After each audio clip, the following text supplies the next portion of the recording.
मित्रों नमस्कार। Third eye and soul YouTube channel से मैं प्रोफेसर अरविंद नाथ तिवारी बोल रहा हूँ। मित्रों, इस चैनल पर आप सभी का हार्दिक अभिनंदन और स्वागत कर रहा हूँ। आज का जो विषय मैं लेकर के आया हूँ वह थर्ड आई और चक्र संबंधित है। एक ऐसी साधना आज देने जा रहा हूँ, इस साधना के माध्यम से आप अपनी थर्ड आई भी खोल सकते हैं और चक्र को एक्टिवेट कर सकते हैं। वह साधना है यक्षिणी का। यक्षिणी की साधना एक सावर मंत्र से है। इसके साधना करने पर थर्ड आई ये एक चक्र सभी एक्टिवेट होते हैं और अंततोगत्वा आप थर्ड आई के स्टेज तक पहुंच सकते हैं।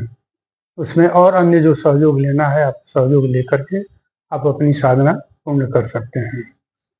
और इस साधना से इतना लाभ है कि कोई व्यक्ति अगर आर्थिक तंगी के दौर से गुजर रहा है तो इस साधना के करने पर उसकी आर्थिक तंगी दूर हो सकती है। कोई व्यक्ति अगर आपसे शत्रुता कर रहा है तो यह मंत्र जो है इस साधना के माध्यम से उस शत्रुता को भी समाप्त किया जा सकता है। शत्रु आपका शांत हो जाएगा। बहुत ही सौम्य और सहज ये साधना है, कोई विकराल और विकट नहीं है। और मैं आपसे निवेदन करूंगा कि आपके अगर कोई गुरु हो तो गुरु के सानिध्य में करें, या बढ़िया से इस मैं जो बताया जा रहा हूँ उसको बढ़िया से समझ करके और धैर्यपूर्वक करेंगे तो निश्चित है कि आपको सफलता मिलेगी। तो चलिए शुरू करते हैं और उम्मीद करता हूँ कि अगर आपको वीडियो अच्छा लगे तो चैनल को सब्सक्राइब, लाइक, कमेंट करना नहीं भूलिएगा। मित्रों, ये स्वर्ण प्रभा यक्षिणी की, स्वर्ण प्रभा दिव्यांगना यक्षिणी की यह साधना है और इस साधना को 7 दिन, 9 दिन, 11 दिन में ये संपन्न किया जाता है। आप 7 दिन का भी संकल्प ले सकते हैं, 9 दिन का भी ले सकते हैं, 11 दिन का भी ले सकते हैं। मेरी बात मानिए तो कम से कम 11 दिन का लीजिए। नहीं हो पा रहा है आपसे तो 7 दिन का लीजिए, लेकिन 7 दिन से कम का मत लीजिए। और साधना करने के दौरान आप ईशान कोण पर बैठिए। रात में 8 बजे के बाद तख्त पर जो चौकी सामने लगी रहती है उस पर पीला वस्त्र या उजला वस्त्र बिछा लीजिए। पीला वस्त्र ही बिछाइए, पीला वस्त्र धारण कीजिए।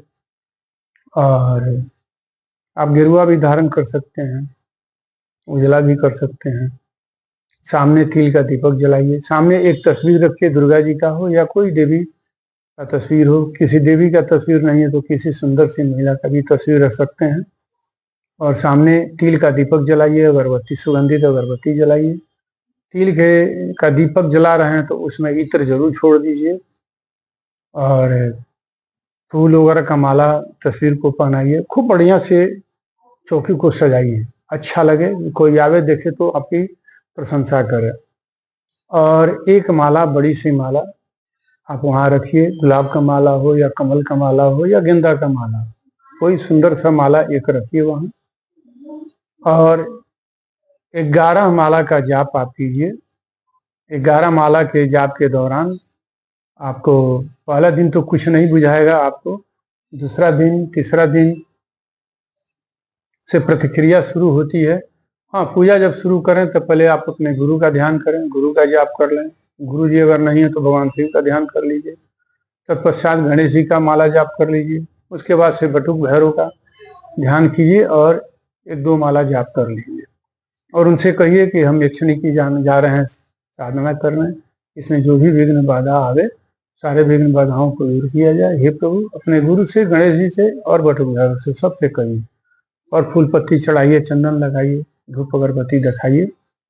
हो सके तो मेवा का मिष्ठान लगाइए, भोग लगाइए, या गुड़ वगैरह हो या और जो आप उचित लगे आपको आप चढ़ा सकते हैं। और इस दौरान पहला दिन या दूसरा दिन, तीसरा दिन लगता है पदचाप हो रहा है अगल बगल में।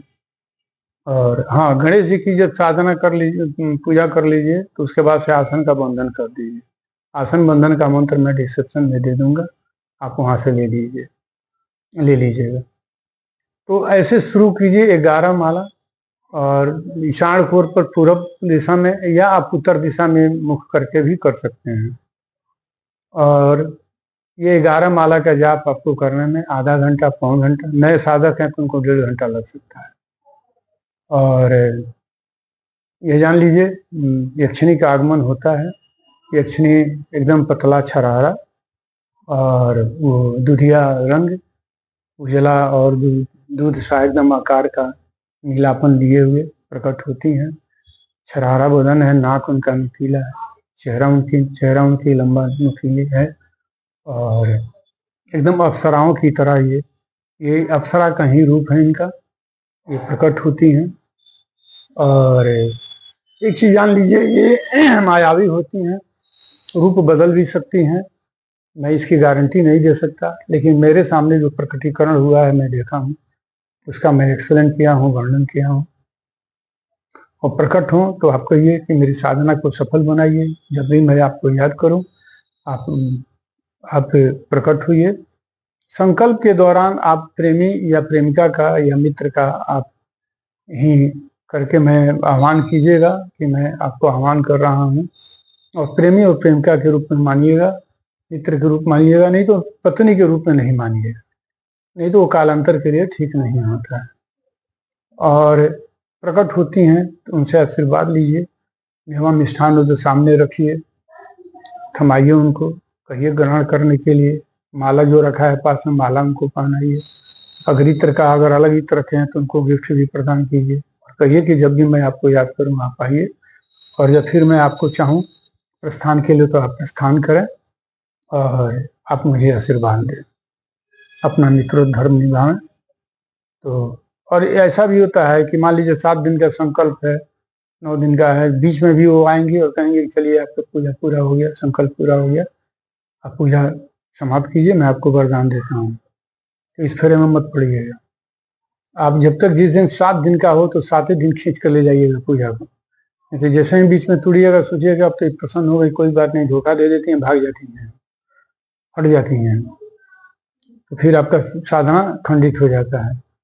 तो जिस दिन का जितना दिन का संकल्प है पूजा का, उतना दिन में ही आप पूजा संपन्न कीजिए। और विश्वास कीजिए कि यह जो पूजा है आपके कालांतर में थर्ड आई के लिए, और जैसे ही इनका शरीर में प्रवेश होता है, शरीर में उपस्थिति होती है, सभी चक्र स्वतः जाग जाते हैं, खुल जाते हैं चक्र, कोई चक्र बचता ही नहीं है खुलने के लिए। जब ये प्रकट होती हैं तो आपके शरीर के माध्यम से, आपके आज्ञा चक्र के माध्यम, शरीर में पैर के माध्यम से भारीपन आएगा, लगेगा कि कुछ चढ़ रहा है पीठ की तरफ में, और सर तक आएगा, तो समझ लीजिएगा कि यक्षिणी का आगमन हो रहा है। और वो ब्रह्मरंध्र के सामने, आज्ञा चक्र के सामने वो प्रकट होती हैं, और सामने वो अपना शरीर दिखाती हैं। आप आंख बंद कीजिएगा तभी दिखाई पड़ेंगे, आंख खुला अगर है तब भी वो दिखाई पड़ सकती हैं। उनके ऊपर निर्भर करता है कि वो कैसे आएंगे, लेकिन शारीरिक लक्षण में बता दिया कि ऐसे शरीर में वाइब्रेशन होता है। घबराइएगा नहीं, डराइएगा नहीं, डरिएगा नहीं, हिम्मत रखिएगा, आपका कुछ बिना अनिष्ट नहीं होगा। और साधना को संपन्न कीजिए, बढ़िया से कीजिए। मैं मंत्र बोल दे रहा हूँ, डिस्क्रिप्शन में भी दे दूंगा। ओम ऐं श्रीं ह्रीं दिव्यांगना आगच्छ सिद्धि दें दें फट फट स्वाहा, यह मंत्र है।